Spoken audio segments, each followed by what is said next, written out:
Good morning. First of all, attend your roll call.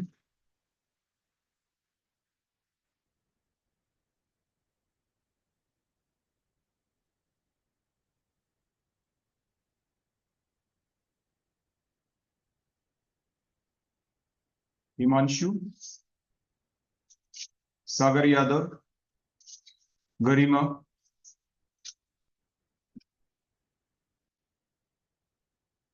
Muskan, Neha, Sneha, Kunal, Neha Goyal,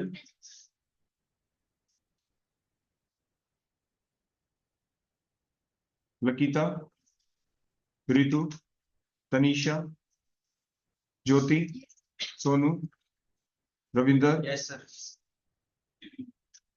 Deepanshi, yes sir. Aditya, yes sir. Prachi, yes Divya दैया, sir. Bhupendra Singh, Himani, yes Priya, Nitika,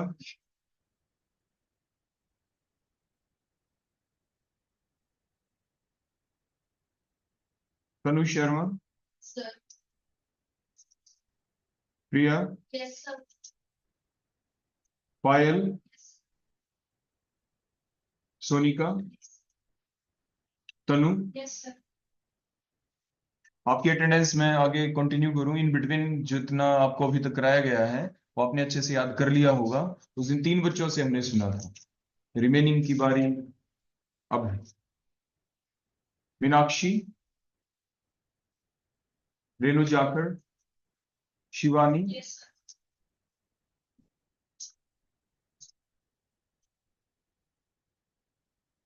खुशी, yes sir. Vishu, Kanishka Saini, Divya, Vikas, Nancy, Komal, yes sir. Anshu, Ravi, Tushar, Harsh बुधवार, sir. Vineet, Muskan, Kajal, yes sir. Manisha, Mayank, Harsh, Gaurav, Seema, yes sir. Piyush, yes sir. Preeti, Nikhil, Kirti, yes sir. Priyanshu Malik, yes sir.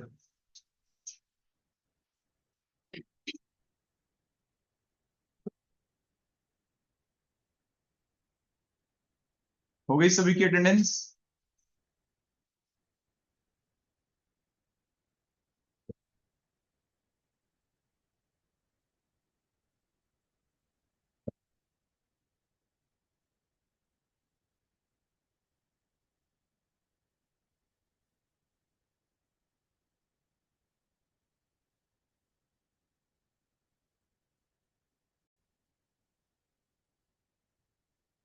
बेटा अभी तक हमारी जो unit चली हुई है, जो आज हम प्रोसीड कर रहे हैं आगे अपने काम को, अभी तक जो हमने आपको काम कराया वो था एनर्जी प्रोडक्शन के बारे में, कि जो लिविंग ऑर्गेनिजम्स होते हैं उनके अंदर एनर्जी प्रोडक्शन कैसे होती है, उससे रिलेटेड कुछ हमने आपको पहले पढ़ाया था, जिसमें 2 मेन टर्म आ गई थी। पहली 2 स्टेप ही अभी तक आपको कराई गई है। One is the glycolysis, other one is the Krebs cycle during the aerobic pathway, and during the anaerobic the second one will be the fermentation.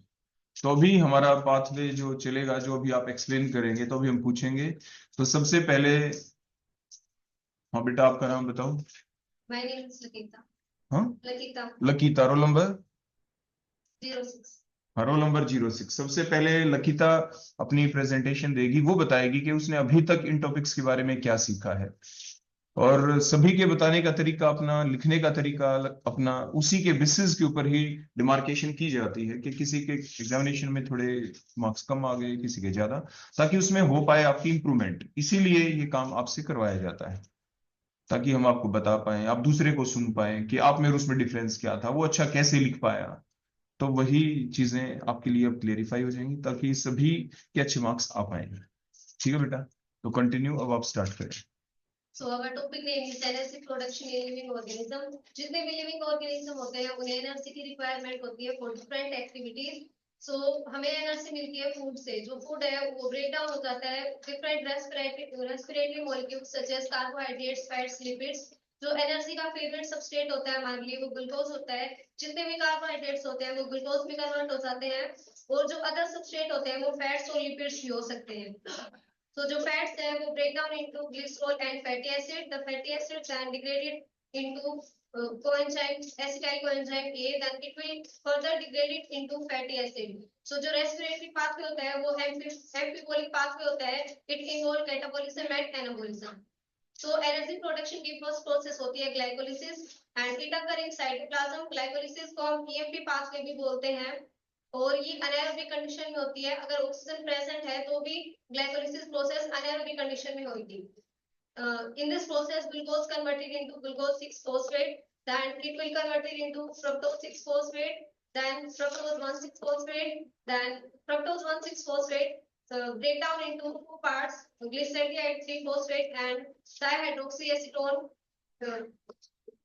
डाइहाइड्रोक्सीएसीटोन phosphate, phosphate. Then glyceride 3 phosphate converted into 1,3-diphosphoglutarate, and it will convert it into 3 डाइहाइड्रोक्सीएसीटोन phosphate था, मैंने बोल दिया वो। क्या था नाम उसका? बताओ बेटा, क्या नाम था? आप लोगों ने तो सुनाया था, क्या था? डाइहाइड्रोक्सीएसीटोन है या डाइहाइड्रोक्सीएसीटोन फास्फेट है?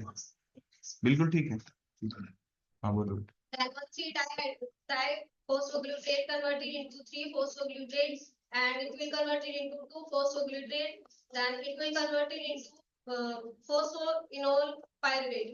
In this step, H2O release when 2 phosphoglutarate converted into glycerate converted into phosphoenol pyruvate, and phosphoenol pyruvate then converted into pyruvate, which is a 3-carbon compound, and इसके 2 मोल्स बनते हैं, जिसके अंदर नेट एटीपी 8 एटीपी प्रोड्यूस होती है, जो हमारी net ATP होती है।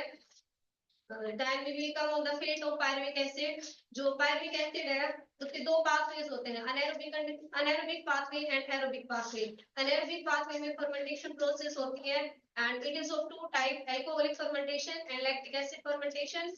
Then in presence of oxygen, which is aerobic pathway, the pyruvic acid converted into acetyl coenzyme, जो 2 कार्बन कंपाउंड होता है, और इस टाइप में CO2 रिलीज होती है।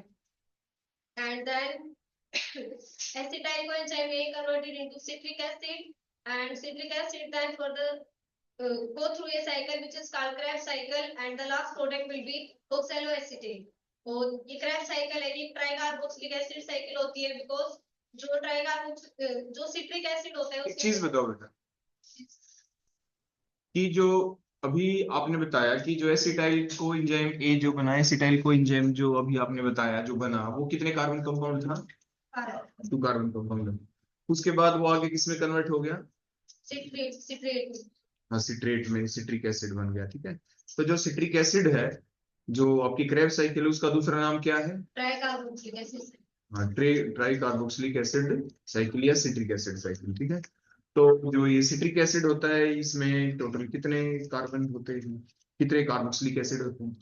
3 कार्बन होते हैं, और तीनों कार्बन के ऊपर 3 कार्बोक्सिलिक एसिड ग्रुप है। तो टोटल कार्बन कितने हो गए? 6 हो गए। अब क्वेश्चन ये उठा कि अभी अभी जो आपने बताया था, जो पायरुविक एसिड है, जब एसिटाइल को एंजाइम में कन्वर्ट हुआ तो आपने बताया CO2 रिलीज हो गई, ऐसा ही बताया था बेटा आपने? ठीक है, तो जब ऐसा आपने बताया तो इसका मतलब जो वो जो 2 कार्बन कंपाउंड बन गया आपका, जिसका क्या नाम है? Acetyl co 2 carbon compound. फिर जो 2 कार्बन कंपाउंड हुआ और ये आगे सिट्रिक एसिड सिट्रेट में कन्वर्ट हो गया, तो ये 2 के अंदर 4 तो जुड़ना चाहिए ना कोई, है ना? 2+4, तो 2+4 जब ये साइकिल चलती है, जो अभी आप बताने वाले थे ना, कि जो सिट्रिक एसिड बन गया और फिर देखो सर्कल में चलता है, लास्ट में कौन बनता है वहां पे? हाँ, ऑक्सैलोएसिटेट इट मींस कितने कार्बन कंपाउंड होना चाहिए, कितने कार्बन कंपाउंड होना चाहिए। देखो एसिटाइल कोएंजाइम में 2 कार्बन कंपाउंड, उसमें कितने कार्बन कंपाउंड जुड़ेगी, 6 कार्बन कंपाउंड बन जाए। तो बोलो वो कितने कार्बन कंपाउंड होना चाहिए। देखो 2 + x = 6, तो what is the value of x। तो अब कोई आपसे पूछे वो कितने कार्बन कंपाउंड होना चाहिए, तो आप क्या कहेंगे। चलो ठीक है, अब कंटिन्यू करो। चलो जो पहले सेकंड में एसिटाइल कोएंजाइम ए होता है, वो converted into citrate and by, अब आगे बोलो ना, बाय रिएक्टिंग विद, जो उधर से कौन आया उस साइकिल के अंदर वो प्रेजेंट होना चाहिए ना। बाय रिएक्टिंग विद इधर से कौन आएगा, ऑक्सैलो, ऑक्सैलोएसिटेट। हाँ उसके साथ मिलके तभी तो 2 + 4 6 बनेगा।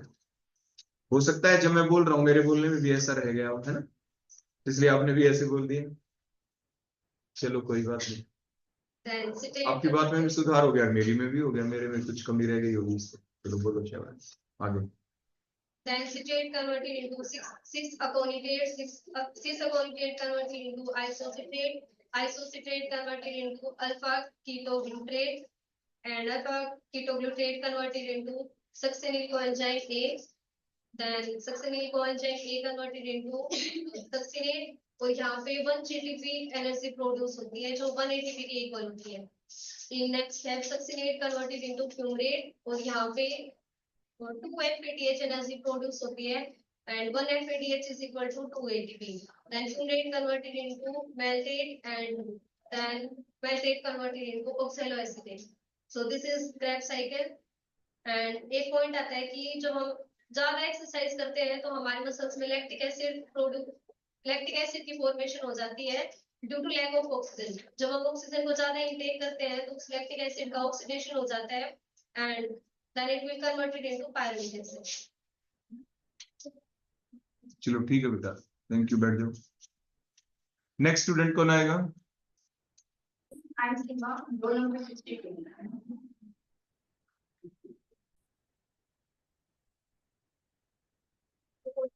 जो अपना खाना प्रिपेयर करते हैं, जो भी स्टोर करते हैं कार्बोहाइड्रेट्स, फैट्स और प्रोटीन के, तो रेस्पिरेशन प्रोसेस में पार्टिसिपेट करने से पहले कार्बोहाइड्रेट ग्लूकोज में टूटता है। ग्लूकोज जो कि हमारा फेवरेट सब्सट्रेट होता है, और इसके अलावा और भी सब्सट्रेट होते हैं लाइक फैट्स और लिपिड्स।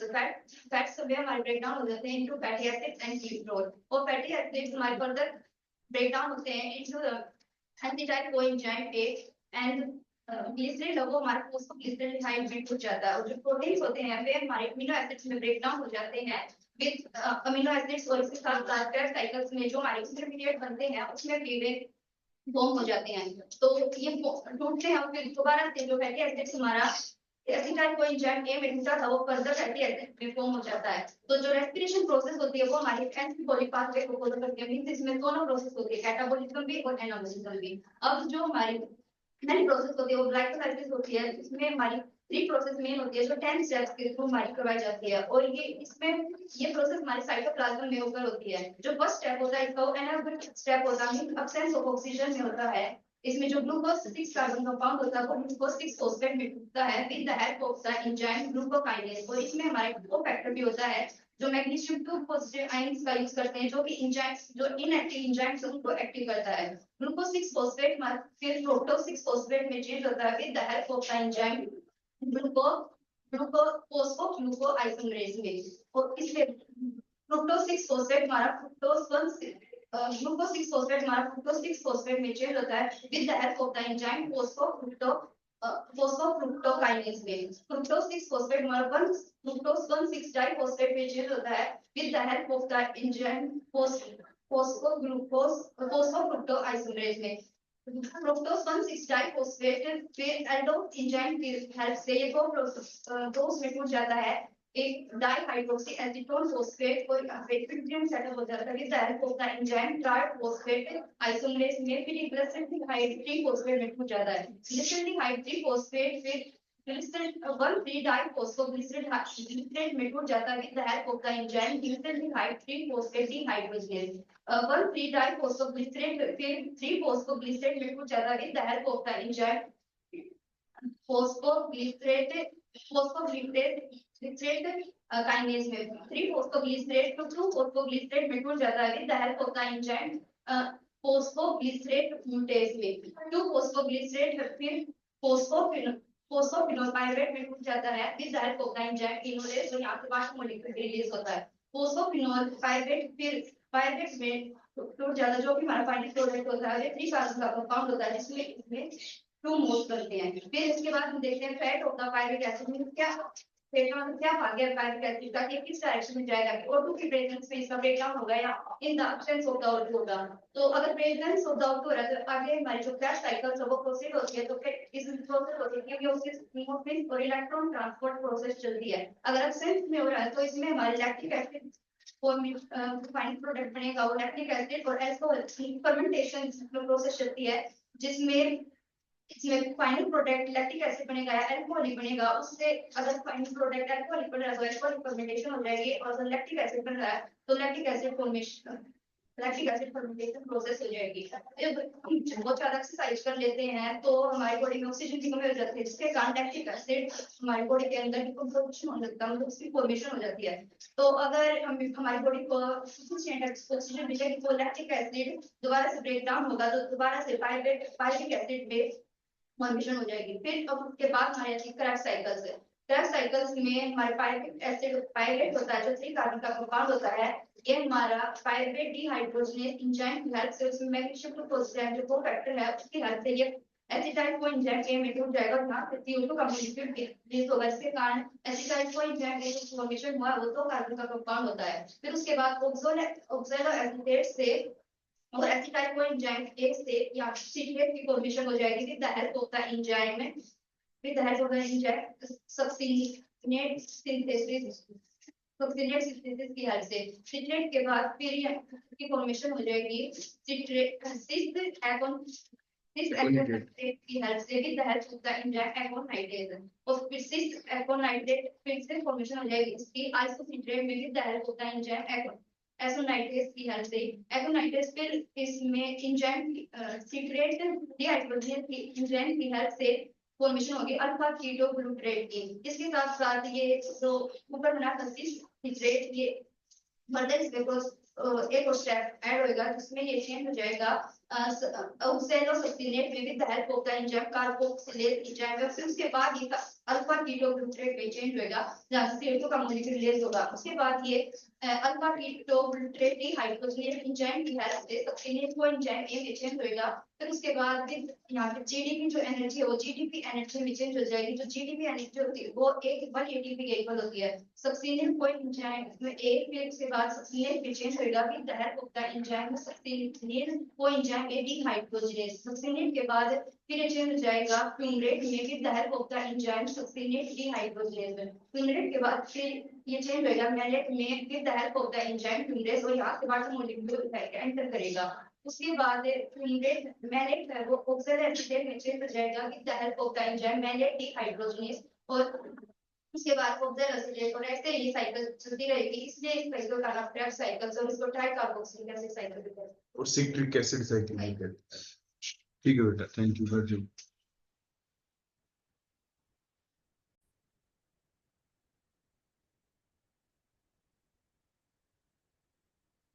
अब हम आपको जो आपका पहले करवाया गया टॉपिक जो एंजाइम है उसका थोड़ा रिव्यू दे देते हैं आपको।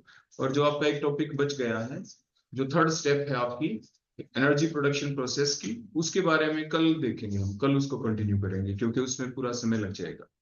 तो जो हमारा रिमेनिंग टाइम आज की क्लास का, तो उसके अंदर हम एंजाइम्स को रिव्यू कर लेते हैं। क्योंकि आपने देखा जितनी भी एनर्जी प्रोडक्शन प्रोसेसेस हैं, जितनी भी प्रोसेसेस चल रही हैं लिविंग ऑर्गेनिजम्स की बॉडी के अंदर, उनको फास्ट किसने किया? वो जो भी हैं उन्हें कहते हैं आप क्या है? एंजाइम्स। वो क्या है? एंजाइम्स। अब जो एंजाइम्स होते हैं उनका नेचर कैसा है, वही तो उसकी डेफिनेशन का पार्ट बन जाता है। तो जो एंजाइम्स होते हैं उनका नेचर बोलो कैसा है?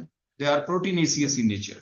Enzymes are proteinaceous in nature. फिर आपने पढ़ा कि जो एंजाइम्स जो प्रोटीन होती हैं, जब आपने ऑर्गेनिक केमिस्ट्री में जब आप पढ़ते हैं तो उसके दौरान आपने देखा कि प्रोटीन्स की जब हम क्लासिफिकेशन देखें तो उसके दौरान आप देख पाते हैं कि प्रोटीन आपकी फाइब्रस प्रोटीन भी हो सकती है और वो आपकी ग्लोबुलर प्रोटीन भी हो सकती है। फाइब्रस प्रोटीन जैसे आपके हेयर्स में आ गई, नेल्स में आ गई, जो काउ बफेलो उनके जो होर्न है उनके अंदर आ गई है ना, ये आपकी फाइब्रस प्रोटीन्स कहलाती है। और दूसरी आपकी प्रोटीन्स कौन सी आती हैं आपकी?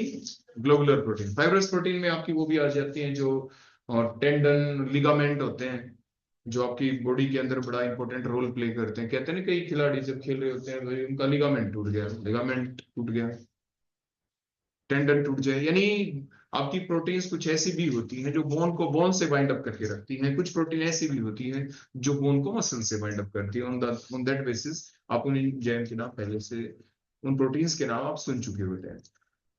लेकिन अब हम बात करें ग्लोबुलर प्रोटीन्स की। जैसे आपने देखा हीमोग्लोबिन, ग्लोबिन नाम से पता चला, उसमें दो पार्ट बन गए, एक हीम बन गया, एक ग्लोबिन बन गया। हीम मतलब आयरन, मतलब नॉन प्रोटीन पार्ट है। हीम ग्लोबिन एक प्रोटीनेशियस पार्ट हो गया। ग्लोबिन ग्लोबुलर प्रोटीन है। कैसी प्रोटीन है? प्रोटीन फिर सिंपल प्रोटीन भी हो सकती है, वो कंजुगेटेड प्रोटीन भी हो सकती है, वो डिराइव्ड प्रोटीन भी हो सकती है। ऐसा आपने पढ़ा था ना बेटा? तो जो सिंपल प्रोटीन वो होती है, जैसे आप पहले सीख चुके हैं कि आपने देखा था एक लेक्चर में, हमने आपको बताया था कि एमिनो एसिड के कॉम्बिनेशन से एमिनो एसिड से जुड़ता है पेप्टाइड बॉन्ड के द्वारा, तो फिर बनता क्या है? प्रोटीन्स। क्या बनती है? प्रोटीन। हमने उसका मैकेनिज्म भी आपको बताने की कोशिश की थी बिल्कुल स्टार्टिंग वाले लेक्चर के अंदर, जब हमने बताया था कि जो आरएनए होते हैं, आरएनए आपके तीन तरह के होते हैं, एमआरएनए, आरआरएनए और फिर टीआरएनए। तो एमआरएनए के ऊपर आके बैठता कौन था आपका? आरआरएनए के ऊपर आके बैठता कौन था? टीआरएनए। और उन्हीं की हेल्प से फिर बनती थी प्रोटीन्स, जिसे आप कहते क्या थे? क्या कहते थे आप उसे बोलो? डीएनए से डीएनए का बनना क्या था? DNA replication. डीएनए से आरएनए का बनना क्या है? ट्रांसक्रिप्शन। रिवर्स हो जाए आरएनए से दोबारा डीएनए तो रिवर्स ट्रांसक्रिप्शन आपको बताया था। और फिर आरएनए से प्रोटीन बने तो ट्रांसलेशन। क्या कहते हैं आप उसे? तो ये जो ट्रांसलेशन की प्रोसेस है जिसके दौरान प्रोटीन बन जाती है, इस तरीके से। ठीक हो गया ना? और तो वो ग्लोबुलर जो प्रोटीन है, जो कि एंजाइम जो है, वो ग्लोबुलर प्रोटीन्स है, जिनका फंक्शन क्या होता है? किसी भी प्रोसेस को स्पीड अप कर देना, फास्ट कर देना। जिस प्रोसेस के होने में कई महीने, वीक, मंथ तक भी लग जाए, साल भी लग जाए, उसको थोड़ा स्पीड अप कर देते हैं। कुछ घंटों में हो जाती है, कुछ मिनटों में हो जाती है। तो ऐसे सब्सटेंस को ऐसे आप क्या कहते हैं बोलो? एंजाइम्स। वो एंजाइम्स होते हैं। तो enzymes are the biocatalyst. Enzymes are the biocatalyst which increases the rate of the reaction in the living organisms, in the body of the living organisms. उन्हें आप एंजाइम्स कहते हैं। अब उन्हें क्या कहते हैं? एंजाइम्स। अब उनका नेचर कैसा है? जैसे अभी हमने बताया, उनका नेचर तो प्रोटीनेशियस होता है। उनका नेचर बोलो कैसा होता है? प्रोटीनेशियस नेचर होता है। और दूसरी बात, जैसे अभी हमने एक नाम लिया था हीमोग्लोबिन, तो वो एक कंजुगेटेड प्रोटीन थी, क्योंकि सिंपल प्रोटीन, जैसे मैं आपको बता रहा था उस वक्त के, अगर आप प्रोटीन के बॉन्ड्स जो होते हैं प्रोटीन के अंदर, एमिनो एसिड के बीच पेप्टाइड बॉन्ड, अगर आप उन्हें ब्रेक कर दें, तो ब्रेक होने के बाद सिर्फ अगर हमें मिले बोलो क्या? एमिनो एसिड, तो सिंपल प्रोटीन है वो। लेकिन अगर आप क्या कर दें, प्रोटीन का ब्रेकडाउन हो जाए और उसके बाद प्रोटीन एमिनो एसिड के साथ साथ कुछ नॉन प्रोटीन पार्ट भी हमें मिल जाए, तो कंजुगेटेड प्रोटीन, कंजुगेट है, जुड़ा हुआ है कुछ उसके साथ, जैसे ग्लोबिन के साथ हीम जुड़ा हुआ था, तो वो आपके कंजुगेटेड प्रोटीन्स कहलाती है। डिराइव्ड प्रोटीन्स क्या होती हैं? डिराइव्ड प्रोटीन्स का मतलब होता है जब आपके पास प्रोटीन है और प्रोटीन का ब्रेकडाउन हुआ और लास्ट में एमिनो एसिड मिले, तो प्रोटीन और एमिनो एसिड के बीच में जितने भी इंटरमीडिएट्स बीच में बने, जिन्हें आप प्रोटियोसिस, पेप्टोन्स वगैरह कह देते हैं, on the basis of how many amino acid are still present in the remaining part of the protein, on that basis the remaining part may be called as the peptones or the proteoses, और finally जब बिल्कुल सारे अलग हो जाएं तो आपके amino acid बन जाते हैं। So these intermediates which are formed during the breakdown of protein into amino acid, these intermediates called as the derived proteins। अब उन्हें derived proteins कह देते हैं। तो फिलहाल यहाँ पे आपके पास होगी कौन एंजाइम के अंदर? ग्लोबुलर प्रोटीन की बात हम कर रहे हैं। और फिर उसके बाद हमने देखा जो नॉन प्रोटीन पार्ट होता है, जो प्रोटीन के साथ जुड़ता है और उसको एक्टिव बना देता है, ऐसे पार्ट को आप कहते हैं प्रोस्थेटिक। क्या कहते हैं आप उसे? तो वो आपका कोफैक्टर भी हो सकता है, वो कोएंजाइम भी हो सकता है, डिपेंडिंग अपॉन देयर नेचर, कि अगर वो कोई मेटल आयन है तो कोफैक्टर हो गया। जैसे अभी आप बता भी रहे थे, जब आपने ग्लाइकोलाइसिस और क्रेब्स साइकिल को जब आपने एक्सप्लेन किया, तो बताया भी था आप लोगों ने कि साथ के साथ जैसे हेक्सोकाइनेज आ गया, पहली स्टेप के अंदर ग्लाइकोलाइसिस आपने बोला, उसमें मैग्नीशियम आयन आ जाता है जो कि कोफैक्टर का काम करता है, ऐसा आपने बोला था अभी। तो अगर आपके ऑर्गेनिक मॉलिक्यूल पार्ट जुड़ जाए आपके प्रोटीन के साथ उसको एक्टिव करने के लिए, तो कोएंजाइम कहलाता है। जैसे अभी एग्जांपल यहाँ पे दिया गया, जैसे हीमोग्लोबिन आपको दिख रहा है, उसमें हीम क्या है? आयरन क्या है, नॉन प्रोटीन पार्ट हो गया। एक ये बड़ा इंपॉर्टेंट क्वेश्चन है, कभी जब आप में से जो बच्चे मेडिकल साइड के थे या नॉन मेडिकल साइड के भी हैं, लेकिन मेडिकल वालों के लिए ज्यादा, जब कभी उन्होंने पीएमटी का एग्जाम दिया होगा, जिसे आजकल नीट आप कह देते हैं, तो उसके दौरान ये क्वेश्चन बड़ा फेवरेट होता है, name the fastest non enzyme. तो उस टाइम पे आप टिक करके आते हैं वहां पे, किसके ऊपर ये नाम लिखा मिलता है, कार्बोनिक एनहाइड्रेस। एनसीईआरटी की बुक भी देखेंगे ना, 11वीं क्लास की एनसीईआरटी की बुक आप देखना, और वहां पे ये इंजाइम वाला चैप्टर वहां पे भी आता है बायो साइंस वाले बच्चों के। तो वहां पे एनसीईआरटी की बुक में देखना, एक आपको बॉक्स बना मिलेगा, होता है ना एनसीईआरटी की बुक्स में हर चैप्टर में हमेशा एक बॉक्स होता है जो कलरफुल होता है कुछ, उसमें आप देखना वहां पे ये चीज लिखी मिलेगी आपको, अभी भी आप जाके देखेंगे घर पे तो आपको मिल जाएगा, the fastest non enzyme is carbonic anhydrase, वहां पे ये लिख रखा है। उसके बाद नेक्स्ट आपके आता है कि जितने भी जो एंजाइम होते हैं वो अलग अलग हिस्से में जैसे अपना रोल प्ले करते हैं, जैसे डाइजेशन प्रोसेस अपनी चलती है। अब जैसे डाइजेशन का मतलब क्या था, डाइजेशन का मतलब होता है जैसे हमने खाना खा लिया, हमें एनर्जी कैसे मिलती है, हमें एनर्जी तभी मिलती है जब वो यानी एटीपी की फॉर्म में स्टोर होती है हमारी बॉडी के अंदर, जैसे अभी आप बोल रहे थे, लेकिन वो एटीपी की फॉर्म में स्टोर कैसे हुई, यानी उसके दौरान जो भी खाना हमने खाया वो तो डिफ्यूजिबल नहीं था। डिफ्यूजिबल का फिर मतलब क्या होता है, डिफ्यूजिबल का मतलब होता है हमारी बॉडी में जितनी भी ब्लड वेसल्स हैं उनकी जो मेम्ब्रेन है, वो जो मेम्ब्रेन है उसके अंदर से जो पार्ट ब्लड में एंटर कर गया वो तो है डिफ्यूजिबल, जो एंटर ना कर पाए नॉन डिफ्यूजिबल।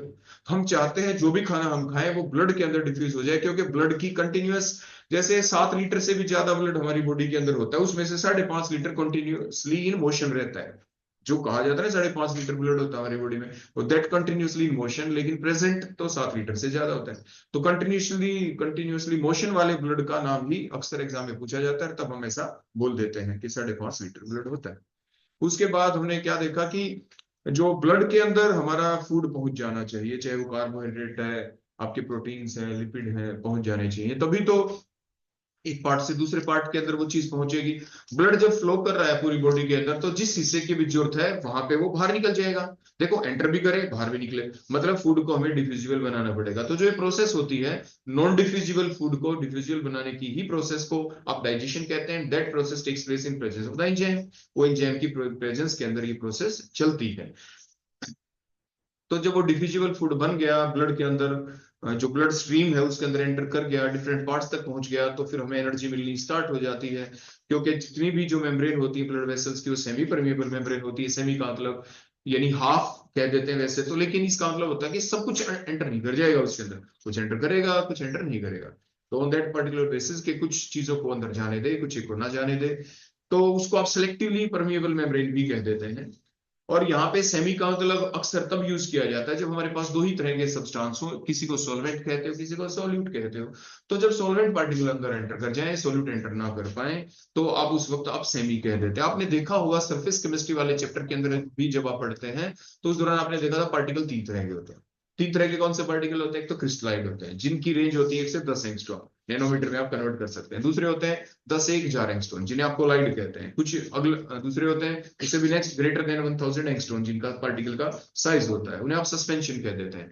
तो ये जो पार्टिकल का जो साइज होता है, जब आपने डिफरेंशिएट करना कभी सीखा था और जब आपने इनके बारे में याद किया कि कैसे हम डिफरेंशिएट करें, तो सबसे पहली डेफिनेशन तो आप इनके पार्टिकल के साइज के बेसिस के ऊपर लिख देते थे, और उसके बाद आप लिखते हैं कि एंटर कहां से, ये पास कहां से हो सकते हैं। तब आपने देखा था, क्या कहा था आपने, कि जो कोलाइड है, कोलाइड एक ऐसे पार्टिकल होते हैं जो कहां से पास हो सकते हैं, दे कैन पास, बोलो कहां से, वो सेमी परमिएबल मेम्ब्रेन के थ्रू पास हो सकते हैं कि नहीं हो सकते, बताओ शाबाश। कोलाइड सेमी परमिएबल मेम्ब्रेन के थ्रू पास हो सकते कि नहीं हो सकते, कोलाइड, बताओ बताओ शाबाश। कोलाइड के जो पार्टिकल होते हैं, देखो हिंट मैं दे देता हूं ताकि आप ठीक जवाब दे पाए। क्या ऐसा आपने देखा है कि जो ब्लड हमारा फ्लो कर रहा है और आपने सीखा सुना कि ब्लड का जो कलर होता है रेड होता है, फिर आपने देखा कि जो रेड कलर होता है वो हीमोग्लोबिन की वजह से होता है, और आपकी ब्लड वेसल्स के अंदर से सारा हीमोग्लोबिन ही बाहर निकल गया, उस सेमी परमिएबल मेम्ब्रेन के थ्रू बाहर निकल गया। ऐसा होता है कभी, ऐसा नहीं होता, ब्लड के अंदर ही रहता है, वो बाहर नहीं निकल पाया। और हीमोग्लोबिन क्या है, आपने सरफेस केमिस्ट्री में पढ़ा, वो एक कोलाइड है, और ये सेमी परमिएबल मेम्ब्रेन थी। तो क्या जो कोलाइड था, जो हीमोग्लोबिन था, क्या वो हमारी ब्लड वेसल से बाहर निकल जाता है, नहीं निकलता। तो मीन्स किसके थ्रू पास नहीं हो सकता हीमोग्लोबिन, सेमी परमिएबल मेम्ब्रेन के थ्रू पास नहीं हो सकता। और वो एक कोलाइड है, तो कोलाइड में हम क्या लिखेंगे, बोलो वहां पे डिफरेंस में जो हमें लिखना पड़े, हम ऐसा ही लिखेंगे कि जो कोलाइड पार्टिकल्स होते हैं they can not pass through, आगे ना बात समझ। तो कई बार जब हम भूल जाते हैं ना, तो अपनी ऐसे ऐसे ऐसे ऐसे करके जो हमारी पढ़ी हुई चीजें होती हैं, जो हमने कहीं की सुनी होती हैं, खुद ऑब्जर्व जो हम करते हैं, उसके आधार के ऊपर हम उस क्वेश्चन को ठीक कर देते हैं। तो इसलिए मैंने ऐसे ऐसे आपके सामने बोल के कुछ दिखाया था कि वो चीज आपकी गलत ना हो। आगे ना कुछ बात समझ ली। तो ये बातें यहाँ पे चल रही थी जो हमने अभी आपको बताया था कि डिफ्यूजिबल फूड और नॉन डिफ्यूजिबल फूड में डिफरेंस क्या, और किस तरह से वो डिफ्यूजिबल बनने के बाद ही सेमी परमेबल मेम्ब्रेन के थ्रू ब्लड में कर जाता है एंटर, और फिर हमें मिलनी होती है एनर्जी। और फिर वो चलती है पूरी प्रोसेस, जो 3 स्टेप हमने आपको बताई थी, जिसके थ्रू हमें एनर्जी मिलनी होती है। उसके बाद नेक्स्ट अब हम देख लेते हैं एंजाइम्स के आखिर कैरेक्टरिस्टिक्स क्या है। कैरेक्टरिस्टिक्स में तो वही बात लिखेंगे, पहला दे आर प्रोटीनेसिस इन नेचर, दूसरा आप लिखेंगे दे आर बायोकैटलिस्ट। बायोकैटलिस्ट क्यों कह रहे हैं? क्योंकि ये ह्यूमन यानी लिविंग ऑर्गेनिजम्स की बॉडी के अंदर जाके एक्ट कर पा रहे हैं। अगर हमने लिविंग ऑर्गेनिज्म से बाहर इसको निकाल दिया तब की बात नहीं कर रहे हैं, हम क्या कर रहे हैं, बॉडी के अंदर। So they are called as biocatalysts. They act as the catalyst in the body of the living organisms. Means they speed up the rate of the reaction. बात हम यहाँ पे पॉजिटिवनेस की कर रहे हैं, नेगेटिवनेस की नहीं, क्योंकि कैटलिस्ट के बारे में तो आपने देखा था, पॉजिटिव और नेगेटिव है। और इन हर इंजाइम का नेचर भी आपका स्पेसिफिक होता है। ये नहीं कि एक पर्टिकुलर इंजाइम है वही सारी की सारी बॉडी के अंदर चल रही प्रोसेसेस को स्पीड अप कर दे, ऐसा नहीं होता। अलग अलग प्रोसेस के अलग अलग सबस्ट्रेट के लिए अलग अलग तरह का इंजाइम होगा, अलग अलग सबस्ट्रेट के ब्रेकडाउन के लिए अलग अलग तरह के इंजाइम होंगे। हर किसी चीज की डाइजेशन एक ही पर्टिकुलर इंजाइम नहीं कर सकता। कार्बोहाइड्रेट की ब्रेकडाउन के लिए अलग टाइप के इंजाइम होंगे, आपके प्रोटीन्स के डाइजेशन के लिए अलग टाइप के इंजाइम होंगे, आपके लिपिड्स के डाइजेशन के लिए अलग टाइप के इंजाइम होंगे। तो means their nature is specific, उनका नेचर स्पेसिफिक होता है, और they are required in very very less amount, बहुत ही कम अमाउंट के अंदर ही अपना इफेक्ट शो कर देते हैं। जैसे कि आपने इंजाइम हार्मोन्स के बारे में देखा था आपने। हार्मोन्स जब आपने पढ़ा था, 2 तरह के ग्लैंड होते हैं, एक्सोक्राइन ग्लैंड और एंडोक्राइन ग्लैंड, जब आप पढ़ते थे। हार्मोन्स जो होते हैं डक्टलेस ग्लैंड के अंदर से प्रोड्यूस होते हैं, ऐसा आपने पढ़ा था। Hormones they also require in very less amount, वो भी बहुत बहुत ही लेस अमाउंट के अंदर ही उनकी जरूरत पड़ती है। यानी थोड़ा सा भी आपको डर चढ़ गया, शेर देख लिया, ये देख लिया, एकदम दूसरे तरह के हार्मोन प्रोड्यूस हो गए, पसीना छूट गया, ये हो गया, है ना। तो एड्रीनलिन हार्मोन, नॉन एड्रीनलिन जैसे आप पढ़ते हैं उसके दौरान आपके आ जाते हैं। तो कहने का अभिप्राय क्या था, इसी तरह से जो आपके यहाँ पे एंजाइम होते हैं, they are require only in very small amount to catalyse the reaction in the body of the living organisms. उसके बाद ये पर्टिकुलर खास टेम्परेचर के ऊपर ही काम करते हैं, दे आर टेम्परेचर डिपेंडेंट। जैसे हमारी बॉडी का टेम्परेचर 98.4 फ़ारेनहाइट 37 डिग्री सेल्सियस के ऊपर ये बेटरैक्ट करते हैं। टेम्परेचर उससे ज्यादा हो जाए, जैसे भूख लगनी बंद हो जाएगी। भूख क्यों नहीं लगेगी? क्योंकि पहले वाले फूड का तो डाइजेशन हुआ नहीं। जब नहीं हुआ है तो फिर क्या करें, इसका मतलब टेम्परेचर अप डाउन हो गया, मतलब बुखार हो गया हमें। फिर बुखार उतारने वाली दवाइयां खाते हैं जो टेम्परेचर को रिड्यूस करती हैं, जो आपके सिलेबस में भी है ना आगे ड्रग्स भी। तो फिर तब वो पर्टिकुलर एक्ट कर पाते हैं धीरे धीरे इंजाइम। तो मतलब they are temperature dependent, they are pH dependent. जैसे आपको बताया गया, हर इंजाइम हर पीएच के ऊपर काम नहीं करता। हमारे पूरे डाइजेस्टिव सिस्टम के अंदर भी आपकी बकल कैविटी से लेके फिर उसके बाद इसोफेगस, स्टमक से। हाँ, तो मैं आपको क्या बता रहा था कि आपकी जो पूरी जो बॉडी है, इस बॉडी के अंदर हमारे जो डिफरेंट पार्ट्स हैं, डिफरेंट पार्ट्स हमारे क्या क्या हैं, हमारे डिफरेंट पार्ट्स क्या हुए, माउथ, बकल कैविटी से लेके फिर ड्यूडेनम, इसोफेगस से लेके, स्टमक से लेके, ड्यूडेनम से लेके, फिर जो स्मॉल और लार्ज इंटेस्टाइन के अंदर अलग अलग तरह की पीएच, वहां पे अलग अलग तरह के एंजाइम करेंगे काम। तो इसीलिए उसको कहते हैं पीएच डिपेंडेंट। क्या कहते हैं उसे? PH dependent. लेकिन कई बार जो आपके एंजाइम होते हैं उनकी एक्टिविटी को रोकने के लिए किसी भी तरीके से हमारी बॉडी के अंदर एंटर कर जाते हैं, वो कहलाते हैं आपके इनहिबिटर्स, जो उसकी एक्टिविटी को रोकते हैं। और प्रोसेस इनहिबिशन कहलाती है। प्रोसेस क्या कहलाती है? इनहिबिशन। तो ये कैरेक्टरिस्टिक्स थी आपकी।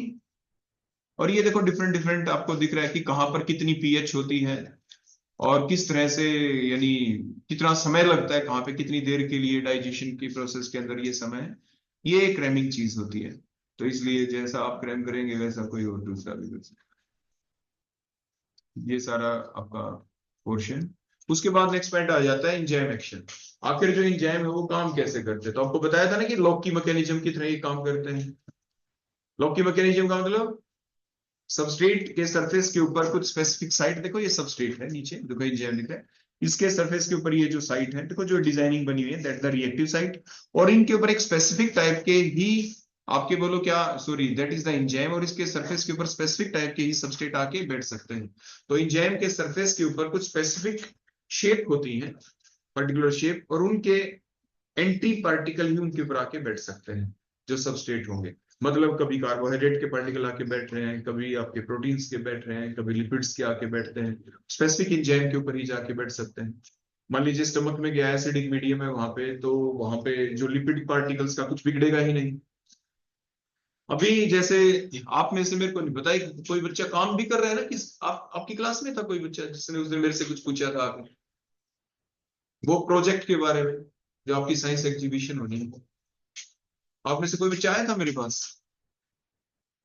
अभी तक नहीं आया कोई बच्चा? पता नहीं आपकी क्लास का था, सेकंड ईयर का था, मेरे को ध्यान ही नहीं था। आपके सेकंड और फाइनल में से कोई ना कोई शायद, जिसने मेरे को ये कहा था कि जैसे हमारी ये टॉपिक चला हुआ था ना, इसी के ऊपर मेरे को एकदम वो बात ध्यान आ गई कि सर हम ऐसी प्रोसेस दिखाना चाहते हैं मॉडल के अंदर कि जिसमें क्या दिखाई दे कि एक कैप्सूल बना दिया हमने। कैप्सूल तो कैप्सूल की जो कोटिंग होती है बाहर, कवरिंग जो होती है, उसके बारे में वो पूछ रहे थे, मेरे को ध्यान ही नहीं वो बच्चा कौन था। तो उसने फिर मैंने थोड़ा सा उनको ये बताया था कि हाँ आप इसको दिखा दो, बहुत ही अच्छी चीज है कि जो कैप्सूल होता है जैसे हम खाते हैं तो डिजोल्व हो जाता है हमारी बॉडी के अंदर जाके, तो जो कैप्सूल के अंदर होती है दवाई, तो बाहर की जो कोटिंग होती है, फिर वो कोटिंग ऐसी हो जाए कि वो अलग अलग टाइप की कोटिंग हो, मतलब वो एसिडिक मीडियम में डिजोल्व हो रही है कि बेसिक में डिजोल्व हो रही है, तो मतलब ऐसा ना हो कि वो सारी एसिडिक में डिजोल्व हो जाए जाके पूरा, और यानी वहां तक पहुंच ही ना पाए। हम ये चाहते हैं कि बेसिक मीडियम में जाके डिजोल्व हो, हम चाहते हैं कि वो माउथ में डिजोल्व हो जाए। कई दवाइयां ऐसी नहीं होती, जैसे किसी को हार्ट अटैक आ गया उसको बताते हैं टंग के नीचे रख दो, वो वहीं पे डिजोल्व, एकदम एक्शन, क्विक एक्शन। ऐसा भी बताते हैं बेटा। मैंने ये सुना था किसी जगह पे, पता नहीं पढ़ा था मैंने क्या देखा था, कि जो टूथपेस्ट भी होती है ना, टूथपेस्ट जो हम करते हैं, या और भी कई चीज जो आप खा लेते हैं जिसमें झाग उठते हैं, झाग फॉर्म, लेदर फॉर्मेशन वाली कोई भी ऐसी चीज जिसके खाने से झाग उठते हैं, तो क्या होता है कि वो जो चीजें हैं ना, इस बेसिस के ऊपर एग्जांपल दे रखा था किसी टीचर ने, कि जब हम उसको टंग के नीचे करते हैं ना तो एकदम से इफेक्ट पहुंच गया, देखो कहां पे, सीधा ब्रेन के अंदर, हार्ट तक पहुंच गया ना सीधा, और वो पर्टिकुलर प्रोसेस रुक गई जो होनी थी वहां पे। कहने का अभिप्राय क्या है कि जो भी चीज हम खाते हैं ना, जितने भी हम फूड खाते हैं, कुछ भी खाते हैं, जो भी उसके अंदर पेस्टिसाइड या जो भी कुछ डाल देते हैं, माउथ के अंदर ही जाने होते हैं, टंग के नीचे से तो जाने ही होते हैं।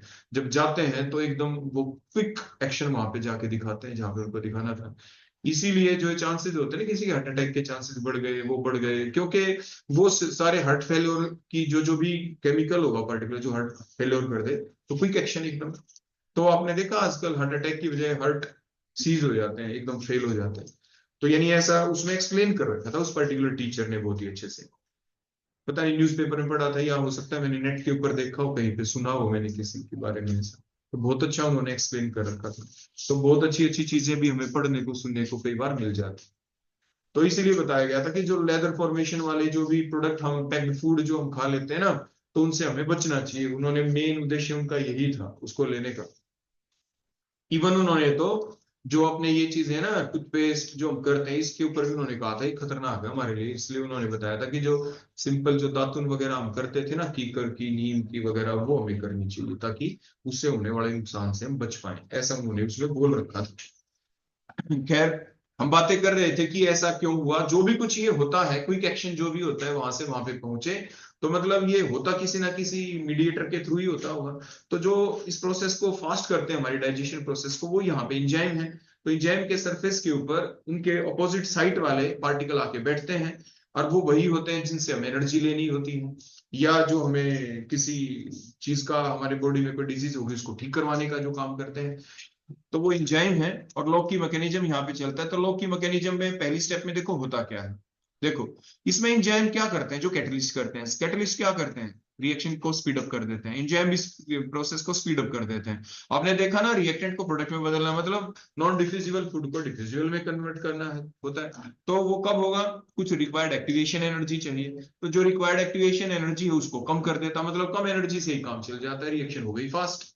तो वो काम आपके एंजाइम यहाँ पे कर देते हैं। जैसे आपको यहाँ पे हमने लिखा है कि इन अब्सेंस ऑफ एंजाइम और इन प्रेजेंस ऑफ एंजाइम, आप देख रहे हैं इस हाइट को, जिसे एक्टिवेशन एनर्जी हम कह रहे हैं। तो more energy is required in absence of enzyme, and less energy by the less effort particular process can easily takes place.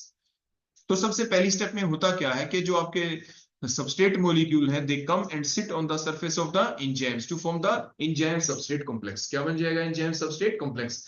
Now during that particular process, now the reactant substrate molecule come closer to each other, now they can collide effectively, and thus form the product now called the enzyme product complex. बोलो क्या बन गया?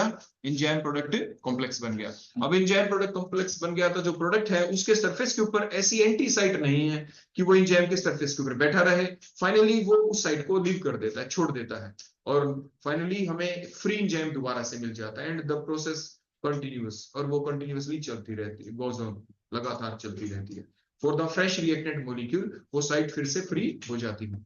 तो ये था लोकी mechanism. इसे आप क्या कहते हैं? लोकी मैकेनिज्म, जिसमें आपने देखा ये डायग्राम में दिख रहा है, ये रिएक्टिव साइट है, रिएक्टेंट देखो मॉलिक्यूल आके बैठ गए, आके बैठने के बाद इनमें कोलिजन होगा, प्रोडक्ट बन जाएगा, प्रोडक्ट अलग हो गया, और आपका क्या, एंजाइम फिर से फ्री हो गया for the fresh reactant molecules.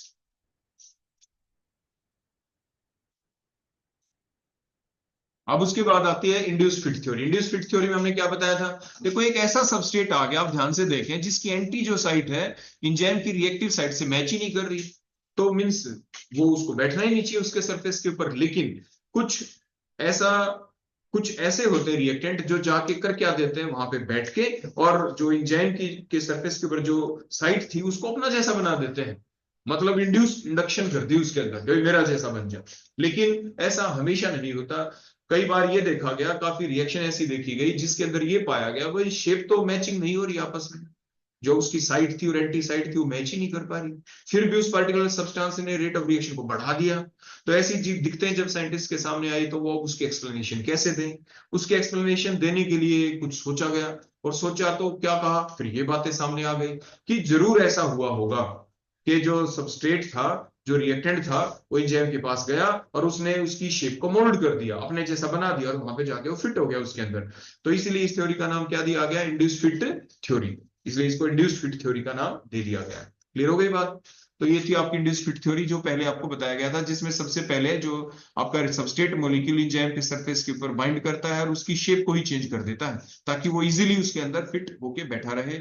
उसके बाद आपकी प्रोडक्ट बनता है, उसी टाइप से प्रोडक्ट फिर रिलीज हो जाता है और दोबारा से फिर वही शेप आ जाती है, नहीं कि शेप वही बनी रहती है, फिर वही आती है, फिर फ्रेश आएगा, फिर वो इंडक्शन देगा उसके अंदर, एंड सो ऑन। ये प्रोसेस लगातार चलती चली जाती है।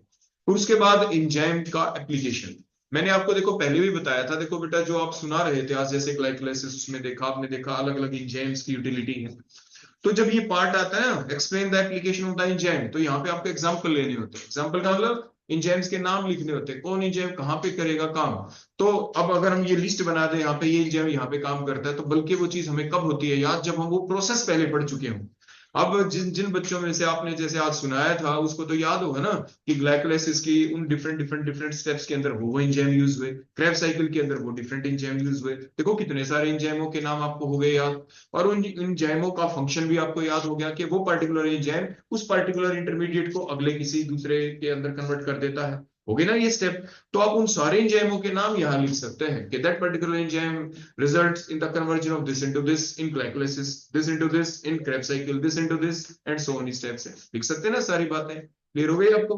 तो ये जो टॉपिक आता है ना, ये कोई डायरेक्ट क्लेम करने का नहीं होता। जब हम पहले दूसरे टॉपिक याद कर लेते हैं, उसके बाद ये टॉपिक हमारे लिए ऑटोमेटिकली अपने आप ही तैयार हो जाता है। क्लियर हो गई? अब जैसे ये तो है कॉमन चीजें जो आप पहले पढ़ चुके होते हैं। कॉमन चीजें क्या थी? जैसे आपने पढ़ा फर्मेंटेशन प्रोसेस, सिंपल जो पढ़ी थी आपने पहले ऑर्गेनिक केमिस्ट्री के अंदर एल्कोहल वाले चैप्टर में जब आप पढ़ते थे, तो उसके दौरान सिंपल आपने ऐसे सीखा था। पिछले साल कार्बोहाइड्रेट वाले चैप्टर में भी आपने देखा था फर्मेंटेशन के बारे में, कि किस तरीके से जो ग्लूकोज है वो इथेनॉल के अंदर कन्वर्ट हो जाता है। पढ़ा था ना ऐसे? तो कौन से थे वो एंजाइम? अब आपके दिमाग में क्वेश्चन आया था, एल्कोहल तो सीधा नहीं आया था, फिर आपने देखा था पहले तो सुक्रोज था। जब सुक्रोज था तो सुक्रोज पहले ग्लूकोज प्लस फ्रक्टोज में बदला था, तो ग्लूकोज प्लस फ्रक्टोज में बदला तो आपने कोई सी एंजाइम का नाम यहाँ पे याद किया होगा। तो एंजाइम कौन सा था वो? कौन सा एंजाइम था वो? सुक्रोज जब कन्वर्ट हुआ ग्लूकोज प्लस फ्रक्टोज में, और फिर उसके बाद वो कन्वर्ट होता है, क्या नाम है, इथेनॉल के अंदर, तो एंजाइम कौन सा था वो? इन्वर्टेज। बोलो कौन था? इन्वर्टेज। ये वो एंजाइम था जो आपने वहां पे याद किया था। तो invertase is the enzyme which convert the sucrose into glucose into fructose. फिर जो एक ग्लूकोज और फ्रक्टोज बन गया, ये अब इथेनॉल में कन्वर्ट हो जाता है, तो कौन सा एंजाइम था जो आपने याद किया था? That is the जाइमेज। वो बोलो कौन था? जाइमेज। ऐसे ही आपने डाइस्टेज के बारे में पढ़ा था कि स्टार्च, फर्मेंटेशन में दूसरा एग्जांपल आपने स्टार्च का लिया था, कि जो स्टार्च सबसे पहले डाइस्टेज एंजाइम की प्रेजेंस में किस में कन्वर्ट होता है? माल्टोज में। फिर माल्ट शुगर बन गई, तो माल्टोज किस में कन्वर्ट होता है, 2 मोल मिल जाते हैं हमें, बोलो किस चीज के, ग्लूकोज के, तो माल्टेज एंजाइम हो गया। और जब ग्लूकोज मिल गया दोबारा से जाइमेज एंजाइम एक्ट करता था, फिर इथेनॉल बन जाता था। तो ये जो इतने यहां से यहां तक जो एग्जाम्पल थे आपके, ये सारे वही हैं जो आप पहले पढ़ चुके थे। क्लियर होगी बातें। उसके बाद जैसे आपके अमोनिया, यूरिया किस में कन्वर्ट होता है, अमोनिया और CO2 के अंदर यूरिएज एंजाइम हो गया यहाँ पे। पेप्सिन जो प्रोटीन का ब्रेकडाउन होता है उसको डिफ्यूजिबल में कन्वर्ट करता है, वो एंजाइम बोलो कौन हो गए आपके, पेप्सिन हो गया, ट्रिप्सिन हो गया जो आप पढ़ते हैं। उसके बाद आपके जो लैक्टोबैसिलस जो एंजाइम होता है, जो दूध को किस में बदलता है बोलो, दही के अंदर बदलता है, ये भी आमतौर पे हम याद कर लेते हैं। तो यानी ये कुछ एक नाम थे जो अक्सर हम अलग अलग जगह के ऊपर पढ़ रहे होते हैं और फिर हमें वो याद रह जाते हैं।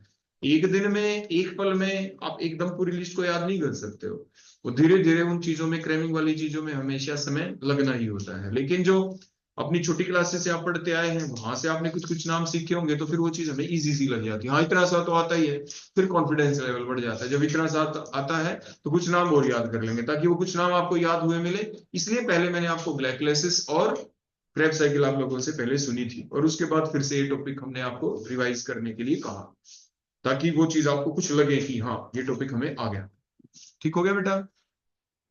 और भी यानी इसके एप्लीकेशन है, जैसे डिजीज, कोई भी बीमारी है, क्या वो अपने आप ही ठीक हो जाती है ना, ऐसा तो नहीं होता। मैंने आपको पहले बताया, हमेशा ही इंजाइम की अपनी एप्लीकेबिलिटी होती है, वो इंजाइम वहां पे जाके पर्टिकुलर अपने काम करते हैं।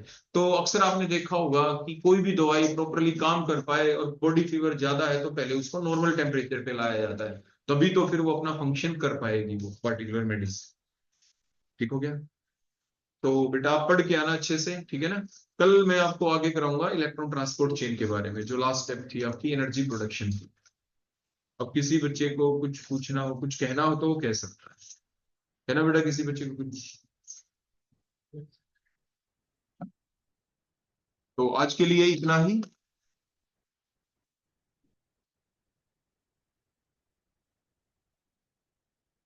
अब आपका प्रैक्टिकल टाइम स्टार्ट होता है, अब आप प्रैक्टिकल करना स्टार्ट कर देंगे बेटा, ठीक है। ओके बेटा, थैंक यू।